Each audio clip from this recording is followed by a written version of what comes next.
Hello everyone, hope you are all fine. आज हम Canada के फोर्थ इमिग्रेशन के बारे में डिस्कस करते हैं कि फोर्थ प्रोग्राम इमिग्रेशन कनाडा के लिए कौन सा है। 3 वीडियोस हम ऑलरेडी डिस्कस कर चुके हैं, तो आज हम फोर्थ के बारे में डिस्कस करते हैं। हमने एक्सप्रेस एंट्री, प्रोविंशियल नॉमिनी और रूरल नॉर्दर्न इमिग्रेशन पायलट पर डिस्कस कर चुके हैं। तो आज इसका फोर्थ प्रोग्राम जो है वो अटलांटिक इमिग्रेशन पायलट है, जिस पर डिस्कस करते हैं कि इसके लिए क्या रिक्वायरमेंट्स हैं और आपने इसमें किस तरह से अप्लाई करना है। तो अटलांटिक इमिग्रेशन पायलट जो है वो बेसिकली एम्प्लॉयर्स ड्रिवन प्रोग्राम है। एम्प्लॉयर्स ड्रिवन का मतलब ये है कि आप एम्प्लॉयर्स ने भी कुछ रिक्वायरमेंट्स फुलफिल करनी है और आपने भी स्किल वर्कर के तौर पे अगर आप अप्लाई कर रहे हो। सो हमारे लिए जो मोस्ट इंटरेस्टिंग सेक्शन है वो स्किल वर्कर के लिए, क्योंकि आप एज अ एम्प्लॉय अप्लाई करोगे।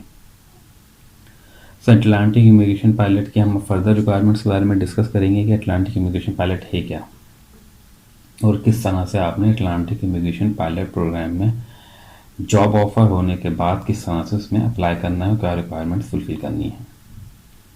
सो अटलांटिक इमिग्रेशन पायलट बेसिकली एक पायलट प्रोग्राम है जिसमें 4 प्रोविंसेस हैं जो कि इसमें इन्वॉल्व हैं। वो 4 अटलांटिक प्रोविंसेस जो हैं वो अदर देन प्रोविंशियल नॉमिनीज, यानी इनके वो प्रोग्राम्स अलग हैं और ये अलग हैं।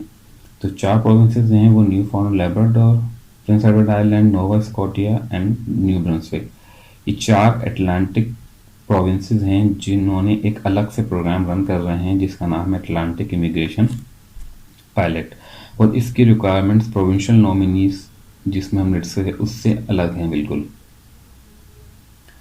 इसके लिए सबसे इम्पोर्टेंट ये है कि एक एम्प्लॉयमेंट ड्रिवन प्रोग्राम है, यानी आपके पास जॉब ऑफर कनाडा के इन प्रोविंसेस से होना कंपलसरी है। यानी जब आपके पास जॉब ऑफर होगी वहाँ से, तब आप इस प्रोग्राम के लिए अप्लाई कर सकते हो। तो ये तो एक मेजर रिक्वायरमेंट है इस प्रोग्राम अटलांटिक इमिग्रेशन पायलट में अप्लाई करने के लिए। आपके पास जब वहाँ से डेजिग्नेशन हो, जॉब ऑफर हो, उसके बाद आप इस प्रोग्राम में अप्लाई करें, डेजिग्नेट हो और आप फर्दर परमानेंट रेजिडेंस के लिए अप्लाई करें। अब हम रिक्वायरमेंट्स के बारे में डिस्कस करते हैं कि कौन सी रिक्वायरमेंट्स हैं जो आपने फुलफिल करनी है। इस पायलट प्रोग्राम में बेसिकली 3 प्रोग्राम्स हैं जो कि इस कैटेगरी में आते हैं।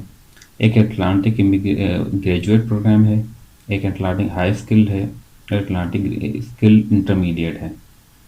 अटलांटिक ग्रेजुएट प्रोग्राम जो है वो बेसिकली उनके लिए है स्टूडेंट्स जो ऑलरेडी कनाडा में हैं या वहाँ से डिग्री कंप्लीट कर चुके हैं। सो हमारे लिए ये तो इंटरेस्टिंग इतना नहीं है। जो एज अ फॉरेनर आपके लिए इम्पोर्टेंट है वो 2 प्रोग्राम हैं, high skill program and intermediate skill program. इन दोनों के रिक्वायरमेंट्स ऑलमोस्ट सिमिलर हैं। हाई स्किल के अंदर आपके पास प्रोफेशनल डिग्री या यूनिवर्सिटी डिग्री होनी चाहिए, आपके पास कैनेडियन एक्सपीरियंस या इक्विवेलेंट उसके बराबर हो, और आप कोई लैंग्वेज आपने आइल्स या फ्रेंच की हुई हो, और आप अपनी फैमिली को सपोर्ट करने के लिए आपका सेटलमेंट फंड होने चाहिए। इंटरमीडिएट स्किल प्रोग्राम में जो है बेसिकली आप कह सकते हैं डिप्लोमा होल्डर्स जो हैं जिनके पास टेक्निकल स्किल्स हैं वो इसमें अप्लाई करते हैं। इसके रिक्वायरमेंट भी सिमिलर हाई स्किल की तरह ही हैं। आपके पास आइल्स हो, आपके पास जॉब ऑफर हो और आपके पास इक्विवेलेंट एक्सपीरियंस हो कनाडा में, ये इसके इक्विवेलेंट, और आप अपनी फैमिली को सपोर्ट करने के लिए आपका सेटलमेंट फंड होने चाहिए।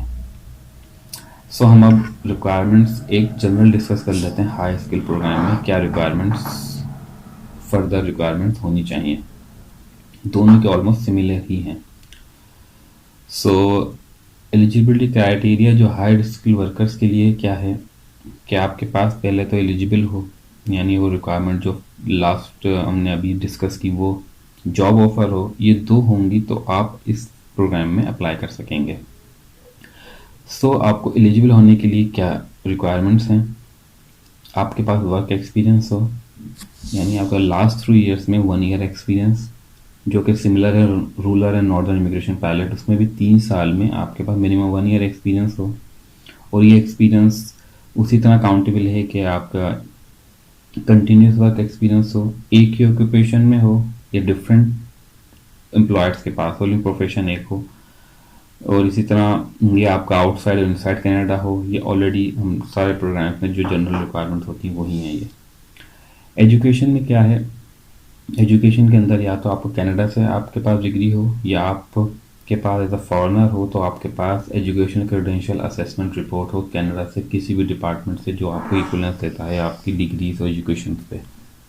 इस पर मैं आने वाले कुछ दिनों में वीडियो बनाता हूँ कि आपने इस पर किस तरह से अप्लाई करना है।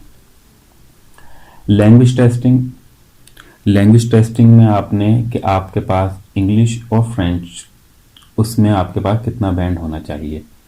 सो मोस्ट इंटरेस्टिंग ये है कि इस प्रोग्राम पायलट प्रोग्राम में बहुत ही कम लैंग्वेज रिक्वायरमेंट रखी गई हैं, यानी आपके पास सिर्फ 4 इक्वलेंट CLB हो तो आप इस पायलट प्रोग्राम में अप्लाई कर सकते हैं। और 4 CLB का मतलब क्या है, अगर आपने आइल्स एग्ज़ाम इंग्लिश का दिया है तो उसमें आइल्स जो बनता है CLB 4 वो रीडिंग में 3.5, राइटिंग 4, लिसनिंग 4.5 एंड स्पीकिंग 4, यानी इतना मिनिमम स्कोर आपके पास हो, ये CLB 4 के इक्वलेंट है तो आपकी लैंग्वेज रिक्वायरमेंट फुलफिल हो जाती हैं। और ये सबसे कम अब तक के मैंने जितने हमने डिस्कस किए सबसे कम इस मिनिमम रिक्वायरमेंट है लैंग्वेज की, इंग्लिश की। सो ये ऑब्वियसली बहुत इजीली कोई भी अचीव कर सकता है। प्रूफ ऑफ फंड्स ये है सेटलमेंट फंड, जब आप कनाडा आते हो तो उस वक्त आपके पास इतना अमाउंट होना चाहिए कि आप सर्वाइव कर सको। अमाउंट ऑफ फंड्स के लिए लास्ट वीडियो में डिस्कस किया था कि मैं एक कंपैरेटिव वीडियो बनाऊंगा जिसमें चारों प्रोग्राम्स का एक कंपैरेटिव स्टडी करेंगे कि आपको कितने हर एक प्रोग्राम के लिए इंडिविजुअली और एज अ फैमिली कितना आपके पास फंड होना चाहिए। ये बेसिक रिक्वायरमेंट फुलफिल करने के बाद जो सेकंड मोस्ट इंपॉर्टेंट रिक्वायरमेंट है वो जॉब ऑफर की, कि आपके पास इन 4 अटलांटिक जो प्रोविंसेस हैं किसी एक में से ऑफ़र हो वहाँ से, और वो ऑफ़र ये होनी चाहिए कि आपका एक कंप्लीट 1 ईयर का कॉन्ट्रैक्ट हो, आपका कोई नॉन सीजनल वर्क ना हो, आपके 1 ईयर का कॉन्ट्रैक्ट हो और फुल टाइम जॉब हो, और NOC OA यानी 0A और B के अंदर होनी चाहिए। और NOC ऑलरेडी हम डिस्कस कर चुके हैं, नेशनल ऑक्यूपेशन क्लासिफिकेशन किस तरह से फाइंड करना है। तो ये 2 रिक्वायरमेंट फुलफिल जब आपकी हो जाती हैं, यानी आपके पास बेसिक्स रिक्वायरमेंट और job offer, then you will apply for Atlantic immigration high skill program. उसके बाद आपने यहाँ पर अपनी सबमिट करनी है एप्लीकेशन को। एप्लीकेशन फ़ी जो है वो इसकी 1300 कैनेडियन डॉलर के अप्रॉक्सीमेट है, ये इतनी ऑलमोस्ट बनती हैं इसकी। इस पर किस तरह से अप्लाई करना है ये बात का ऑफ़र है। सबसे पहले आपके पास ये रिक्वायरमेंट फुलफ़िल हो जाए तो आपने सिंपली फॉर्म सबमिट करना है और वहाँ पर आपने अप्लाई करना है कि आपके पास तमाम रिक्वायरमेंट फुलफ़िल हो गई हैं और अब आप कैनेडियन अटलांटिक इमिग्रेशन में अप्लाई करना चाहते हो। सो ये तो बेसिक्स थी तमाम रिक्वायरमेंट्स की। होप कि आपकी आज की वीडियो आपको पसंद आई हो। नेक्स्ट टाइम किसी और वीडियो में हम फर्दर इसके बारे में डिस्कस करेंगे। जब तक के लिए बाय बाय।